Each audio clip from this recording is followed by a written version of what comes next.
Hi everybody, greetings from the Child Protection Subcluster. I'll take you through this video as a step-by-step activity info guide for 2019. First of all, we need to access this URL by typing activityinfo.org. Yes, if you don't have an account before, you can click on Start Free Trial and this will take you to this page. You need to provide your basic information, the full name and the email address, then start new trial. This will send you an email with a credential. Once you have the username and password, you can put them here and log in. For those who forget the password, they can retrieve it through this link. It will send you an email and you can proceed accordingly. Once you click login, you will be inside activity info. This is actually the first page. It will be kind of empty. Our work basically in the data entry page. Before that, you need to have access to 2019 database, which is look like this one. To do so, I share with you the link to provide you access with access to the 2019 protection folder. So by accessing this form, you fill the basic information needed, email, full name, and so on, the other information, and submit. Then you will be provided with access to the 2019 Iraq IDP database and the protection folder. Yeah. First of all, we have two databases for different responses. First one, let's talk about the Syrian Refugee Database, 2019 Iraq Syrian Refugee Database. It's used by a small number of partners who report the activities for the Syrian refugees, basically based in the KR. And it is fixed, there's no change since 4 or 5 years ago. Our aim is to shed the light for IDP response. Make sure you are accessing the right database because there is a similar name by adding training, which is for the training purposes. So make sure you are accessing 2019 Iraq IDP database. Under it, there is a protection folder, and under the protection, there is the 5 subcluster. I'll talk in details for the child protection subcluster, and this applies for the other subclusters as well. So first you need to highlight the child protection subcluster name and then click open a new data entry page. If you do so, it will take you to another window for the child protection here. And then you need to provide the monthly achievement and assign the location for your activities. Here you can see a set of tools here or buttons. First one is add. Sometimes it's renamed to new or add, doing the same things. As a new reporting for the first month, I need to click here for the new or the add button. Yes, it will open you a big form.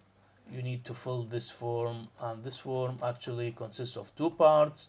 The first part is the main, and the other part is the subform or the monthly form, in which we assign the month and enter our numbers in front of each indicators. Starting from the top of the form, first you need to specify your organization name. Yeah, after we select the partner name from the drop down menu, then there is two fields here. The purpose of them is to filter your projects. You have some organization with a huge number of projects, then they need to select again your partner name so that you have only your projects. Yeah. Then we can proceed by providing the other information, the response plan, whether it's HRP or non-HRP, based on the project details. The project, we shared with you this Excel sheet to collect the project information details. You need to provide your organization name, the response plan, whether it's HRP or non-HRP. Just a quick overview about the HRP. The HRP, as you know, in the beginning of each year, there is a humanitarian response plan under which there is a huge number of projects. So if your project is under the humanitarian response plan, you need to select HRP, otherwise it's non-HRP. Then the project code, it is taken from the project document, which is the main reference for us for all the project details. The project type, whether it's OPS from the online project system or it's UNICEF or other projects. The subcluster child protection, then the field offices for UNICEF projects only. The start date and end date is put here, and then the total fund, it should be in US dollar, and it should be covering the 2019 only, excluding the month before 2019 and the month outside 2019. Then the funding agency is put here. Actually, we put the uploading the projects in from our side, so that to make sure the accuracy of all the information provided. Continue with other information required to fill the monthly reporting here. Now the HRP response here should be matched with the same as in the project details that you provided. Then you need to select the type of beneficiary that your activity is offered to them. We have three main beneficiary type: host community, IDP, and returnee. Here we need to report by majority. If we have mixed population, mixed beneficiary type in one location, then for each location we need to decide the majority of the beneficiary and report accordingly. Yes, let's select IDP here as an example.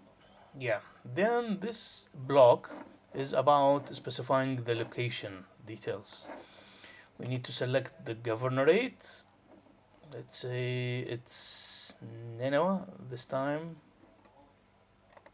Yeah. Then the district, sub-district, Namrud, for example. Then the location type. We have two type of location, whether it's camp or out of camp. When you select camp, then the next field will show you the list of camps in this district, sub-district, and governorate. Yeah. When you select outside of the camp, then there is a list of villages and neighborhoods in this location. Yeah. Then after selecting these, we need to select the type of the beneficiary. As you know, OCHA, based on the IOM DTM and CCCM, predetermine the location profile, and they predetermine the population type in each location. So again, you need to make sure to match these two fields. When you decide to report by a certain type of beneficiaries here, this should be matching with what is already available in the location profile. And finally, we have the total beneficiary in this location.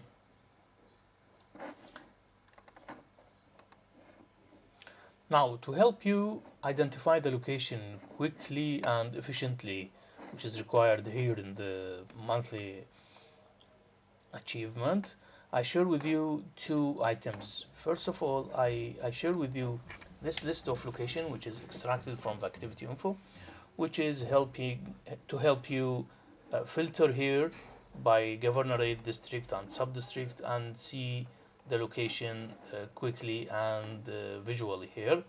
And also I share with you a link for this map in my previous email. Yeah, when you click the link, it takes you to this map, which shows you all the locations from the activity info. You can zoom in and click on each location here that shows you the governorate, district, sub-district, and all the details. Yes, I agree with you. The location is problematic a little bit. There is Arabic English names, the translation, all these aspects. If you face any difficulties, please let us know to help you going through. By doing so, we completed the first part of the form, which is the main form, and then we need to fill the subform or the the monthly achievement. Yes. First, we have this year, the year 2019, and the month. We can change the month either from this row or from these two arrows as well. Yeah, you can see when we go to April, it's locked, and this is the symbol of lock. We cannot enter anything under April, but we can start with January. We can add the beneficiaries here under each one of our indicators. This is for January, and we can click OK to be saved. Yeah, and for the same location, yeah, when we'd like to enter February, we can edit the location. It brings all the details of the form, and we go down to select the month and change it to February to add February figures under each one of the indicators, and so on and so forth for March as well. Yeah.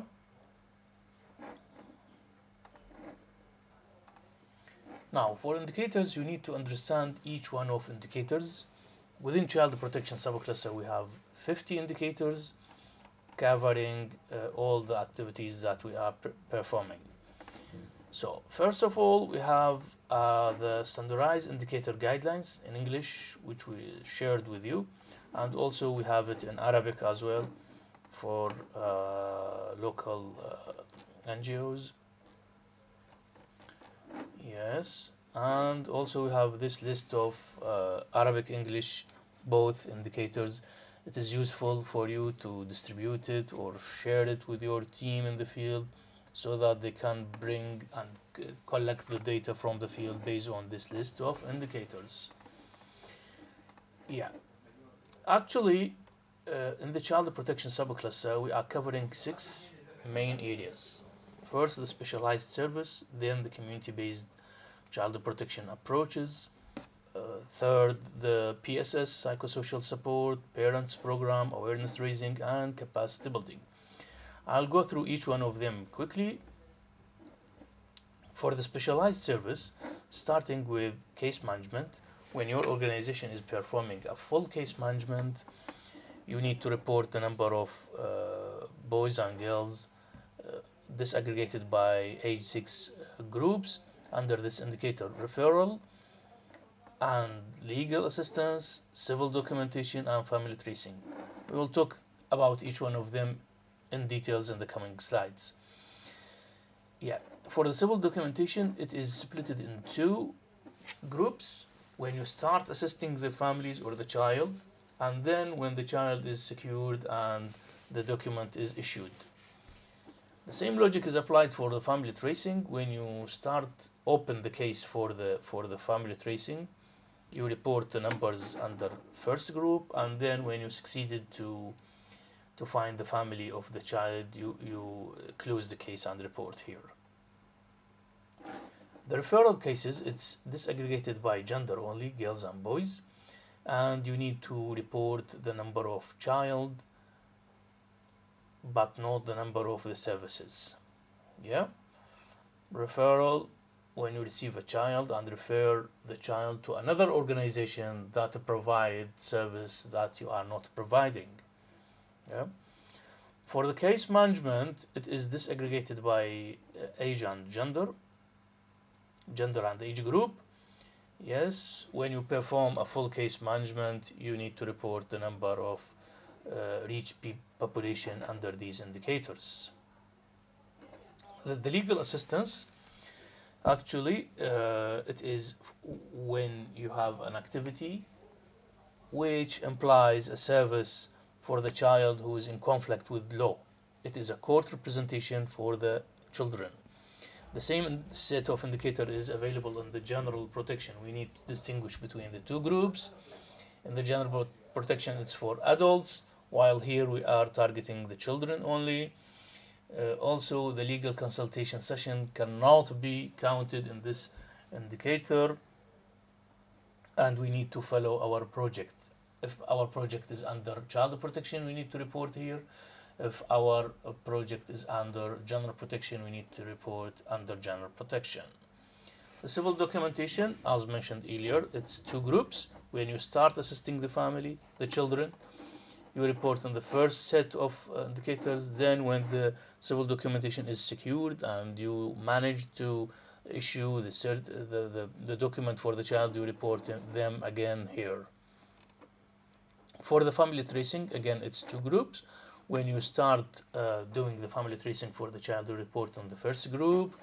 When you succeeded and you managed to find the family for the child, you close the case and report the numbers here again. Then we have the other group, which is the community-based child protection approaches. It consists of two parts. The first part is the group. When you establish or create or support a group, you can report for the adults here and for the children on the second one. Then you need to specify the number of members in each group. Yes, here we have a group of remarks. We don't need to mix this indicator with the awareness raising. Awareness raising is different. The awareness raising is a quick session, 1 or 2 hours session about child protection issues, while the community-based child protection approaches is about creating groups, and these groups will continue supported during the duration of the project.